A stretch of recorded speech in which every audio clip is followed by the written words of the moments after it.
The Perseverant IAS. चलिए start करते हैं अपना करंट अफेयर का सेशन जो कंटिन्यू जीएस लिंक के साथ चला आ रहा है। लेकिन स्टार्ट करने से पहले एक करेक्शन है। कल जो हमने 8 कोर इंडस्ट्री आपको बताया था उसमें किसी ने कमेंट करके बताया और ऑफलाइन के बच्चे ने भी बोला एक कि जो है सर मिस्टेक था। हाँ जी हाँ, बिल्कुल मिस्टेक था। उसके बाद करेक्शन किया मैंने उसमें। तो पहले नंबर पे आपका पेट्रोलियम एंड रिफाइनरी बिल्कुल सही था। दूसरे पे आपका स्टील ना होके इलेक्ट्रिसिटी था, मैंने स्टील लिखवाया आपको।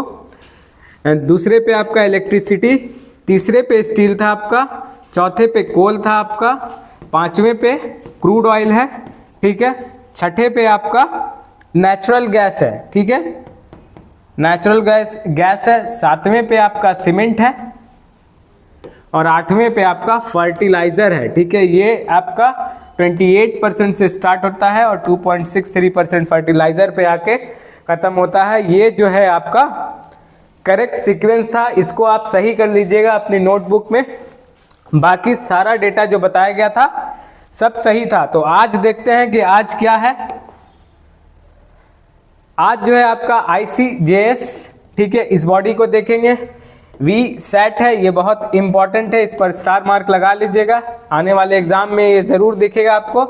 एक्सक्लूसिव इकोनॉमिक जोन है, CSIR है, इन सबको आज देखेंगे। ये सारा जो है आपके एग्जाम प्रोस्पेक्टिव से इंपॉर्टेंट है। सबसे ज्यादा VSAT इंपॉर्टेंट है, इससे आपको क्वेश्चन पूछा ही जाएगा। पहले ये भी जानिए कि ICJS भी जो है इंपॉर्टेंट है, रिसेंट नई बॉडी है ये भी। Which state has constantly ranked first in recording entries on the interoperable criminal justice system, ICJS। सबसे पहले तो इसका आप फुल फॉर्म याद कर लीजिए, फुल फॉर्म याद कर लीजिए, क्योंकि ये आपसे डायरेक्ट पूछा जा सकता है। और क्वेश्चन ये कह रहा है कि इनमें से कौन सा स्टेट जो है कॉन्स्टेंटली रैंक 1 पर है इस सिस्टम का इस्तेमाल करने में, ठीक है। ये सिस्टम क्या है कि इसमें आपका जुडिशरी, पुलिस, उसके बाद अदर कोर्ट्स और रिकॉर्ड सिस्टम, यानी उसके बाद लेबोरेटरी, फॉरेंसिक लेबोरेटरी, ये सब मिलकर एक सिंगल विंडो बनाते हैं जहां काम करना एकदम आसान हो जाता है। वही पूछा जा रहा है कि सिंगल विंडो के कंसेप्ट को इस्तेमाल करने वाला राज्य कौन है जो रैंक 1 पर है, ठीक है। सारी टेक्नोलॉजी, सारे इंस्टीट्यूट वगैरह को मर्ज करके सिंगल विंडो की तरह काम करने वाला यहाँ पर स्टेट कौन है, यही आपसे क्वेश्चन पूछा जा रहा है कि यानी टेक्नोलॉजी का सबसे बेहतर इस्तेमाल करने वाला राज्य कौन है, ये आपसे पूछा जा रहा है। रिकॉर्ड एंट्री कब होगी? नंबर 1, जब आपके सारे सिस्टम जो है कॉलिब्रेट करके आपस में काम करेंगे। तो आप देखिए इसका आंसर जो होगा उत्तर प्रदेश है पहले नंबर पर, और ये लगातार 3 साल से थर्ड टाइम जो है नंबर 1 पर है। सिस्टम का सिंगल विंडो सिस्टम पे काम करने वाला ये स्टेट जो है लगातार तीसरी बार जो है पहले नंबर पर है। दूसरे नंबर पर आपका मध्य प्रदेश है और तीसरे नंबर पर याद रखिएगा बिहार है, ठीक है। बिहार भी जो है सिंगल विंडो सिस्टम यानी डिजिटलाइज बहुत अच्छी तरीके से हो रहा है। देखिए यही कंसेप्ट है यहाँ पर। देखिए पहले तो आप इसका इस्तेमाल जो है किसके लिए किया जा रहा है? सुप्रीम कोर्ट के बोझ को कम करने के लिए, हाई कोर्ट्स के बोझ को कम करने के लिए इसका इस्तेमाल हो रहा है। ई कमिटीज़ ने ही इस चीज़ को लाया है। देखिए inter operable criminal justice system, ये पहले आपको ये पूरा नाम ही याद करना है, इसका भी आपसे क्वेश्चन पूछा जा सकता है। Nation wide platform integrating court को, पुलिस को, प्रिजन्स को एंड फॉरेंसिक लैब को, सारे डेटा जो है तेज़ी से एंट्री हो और रिकॉर्ड को रखा जाए एक जगह पे। Locked bye UP so far through this single window arrangement, ठीक है। तो यहाँ से आपको ये याद रखना है कि इसका सबसे बेहतर इस्तेमाल करने वाला स्टेट यूपी है, दूसरे नंबर पे मध्य प्रदेश, तीसरे नंबर पे आपका बिहार है, ठीक है। यहाँ से आपको ये चीज़ जानकारी मिल रही है, इसको आप देख लीजिए। सारे सिस्टम आपस में लिंक होकर जो है इस सिस्टम का बेहतर इस्तेमाल करने वाले स्टेट में किसका नाम है? सबसे पहले यूपी का, ये आपके लिए इंपॉर्टेंट है, इसको ध्यान में रखिएगा। आगे नेक्स्ट देखते हैं अपना। Which country in India neighborhood has decided to impose 1-year ban on Chinese research vessels in its exclusive economic zone EEZ? इसका कंसेप्ट आपको मालूम होगा, ज्योग्राफी में आपने पढ़ा होगा। ठीक है, चलिए आंसर बताइए कि किसने अभी जो है रिसर्च वेजल को जो है चाइनीज रिसर्च वेजल्स को रोक लिया है। कल आपने पढ़ा था कि चाइना ने एक वेजल बनाया था, ड्रिलिंग वेजल, जो आपके ऑफशोर सी से मिनरल और रिसर्च को निकालता था। आज उसी चाइनाज रिसर्च वेजल को, ये दूसरा वेजल है, इसको जो है एक्सक्लूसिव इकोनॉमिक जोन में अपने एंट्री लेने से मना कर दिया है। कौन सा नेशन है? बांग्लादेश, थाईलैंड, म्यांमार, श्रीलंका, ये आपको बताना है। इसके बाद इसका कंसेप्ट भी देखेंगे और कॉन्टिजियस जोन का भी देखेंगे और टेरिटोरियल सी का भी कंसेप्ट देखेंगे, बेसलाइन भी देख लेंगे, सब देख लेंगे। पहले आप इसका जवाब दीजिए। तो कौन सी कंट्री है जिसने अपने स्पेशल एक्सक्लूसिव इकोनॉमिक जोन में चाइनीज रिसर्च वेजल्स को बैन कर दिया है? तो इसका करेक्ट आंसर आपका श्रीलंका है। ठीक है, श्रीलंका पर किसने दबाव बनाया? यूएसए ने दबाव बनाया इसके लिए और इंडिया ने। ठीक है, कि आप जो है अपने एक्सक्लूसिव इकोनॉमिक जोन में चाइनीज रिसर्च वेजल्स को रोक दीजिए। इस तरह का प्रेशर श्रीलंका पे बनाया गया। हालांकि श्रीलंका पे के ऊपर भी किसका प्रेशर है? चाइना का प्रेशर है। फिर भी इसने अभी 1 साल के लिए बैन लगा दिया है। अब देखिए, आपको पहले ही बताया कि यूएस एंड इंडिया, इसने प्रेशर लगाया किस पे? चाइनीज रिसर्च वेजल पे। तो ये रुक गया है, इसको आप ध्यान में रखिएगा, इंपॉर्टेंट है, यहाँ से क्वेश्चन आपके एग्जामिनेशन में बन सकता है। ठीक है, चाइनीज वेसल रुक गया है। ठीक है, क्लोज टू इंडिया था, क्योंकि इंडिया की टेरिटरी भी स्टार्ट होती है यहीं से। इंडिया और श्रीलंका में क्या ही फर्क है, आप तो देख ही रहे हैं मैप में। अब देखिए एक्सक्लूसिव इकोनॉमिक जोन होता क्या है, इसको समझ लीजिए। EEZ यानी exclusive economic zone is an area of the ocean generally extended to 200 nautical miles. ये देखिए, यहाँ से यहाँ तो है आपका क्या है? एक्सक्लूसिव इकोनॉमिक जोन है। ये वाला जो है पूरा जोन एक्सक्लूसिव इकोनॉमिक जोन है होता है। इससे भी पहले 2 जोन है आपका, कॉन्टिजियस जोन, ये 24 नॉटिकल माइल्स, और इससे पहले टेरिटोरियल सी।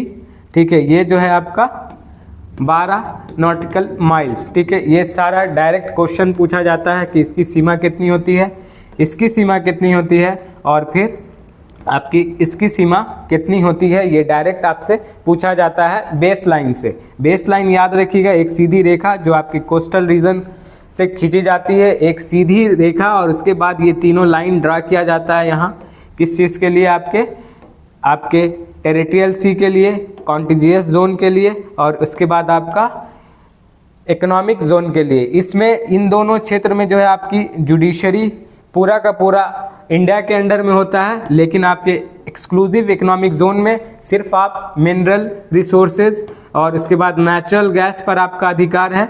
लेकिन यहाँ पर सब चीज़ साफ सफाई से लेके इसके रख रखाव, यहाँ पर आपको टैक्स लेने का अधिकार सेम वैसा ही है जैसे आपके टेरिटरी के अंदर में होता है। लेकिन यहाँ पे आप सिर्फ अपना 200 नॉटिकल माइल्स तक क्या कर सकते हैं? एक्सक्लूसिव इकोनॉमिक जोन में मिनरल्स, ऑफशोर मिनरल्स, रिसर्च वगैरह कर सकते हैं।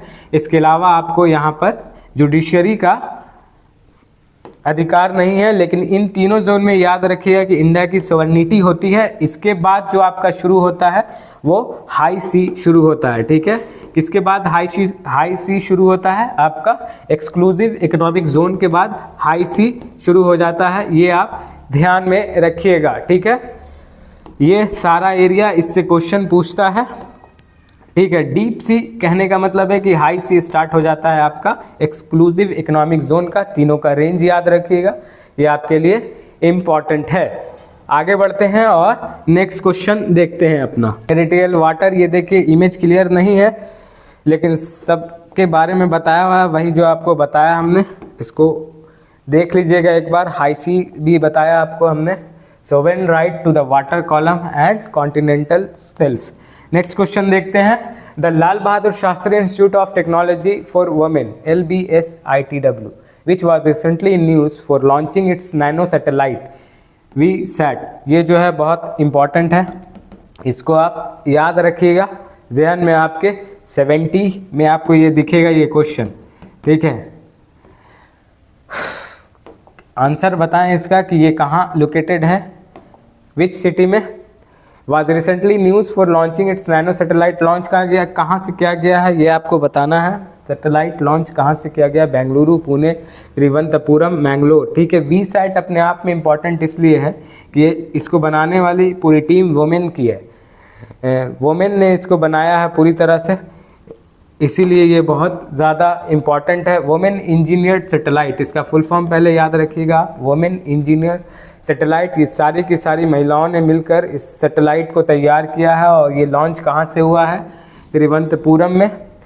और इंडियन स्पेस रिसर्च ऑर्गेनाइजेशन का ये एक सेकेंडरी पेलोड मिशन था जिसको सतीश धवन स्पेस सेंटर श्रीहरिहरकोटा से लॉन्च किया गया है। और ये कहाँ है, एपी आंध्र प्रदेश, पुलिकट लेक के पास। पुलिकट लेक आपको यहीं है आंध्र प्रदेश। और इसी से जो है साल 2023 में आपको चंद्रयान 3 लॉन्च किया गया था और आदित्य L1, इससे पहले चंद्रयान 2 और चंद्रयान 1 सब यहीं से लॉन्च हुआ है। इसलिए ये श्रीहरिहरकोटा बहुत इंपॉर्टेंट है, डायरेक्ट एग्जाम में ही आपसे पूछता है कि ये कहाँ स्थित है, ये स्पेस सेंटर है कहाँ, पुलिकट आंध्र प्रदेश, याद रखिएगा आप। और इसको लीड करने वाली जो थी लीजा अब्राहम, इनको भी याद रखिएगा, इनके बारे में भी आपसे डायरेक्ट पूछा जा सकता है।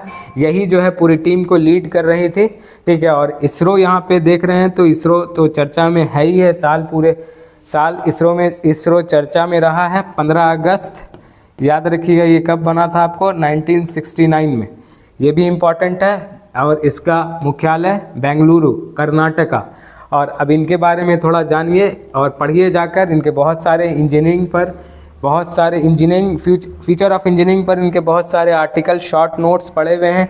इनके प्रोफाइल को देखिए लिंक्डइन पर, वहीं पे आपको सब कुछ मिल जाएगा। और देख लीजिए अब इनको, ये हैं वो, देखिए ये हैं, इन्होंने ही लीड किया है इस पूरे मिशन को।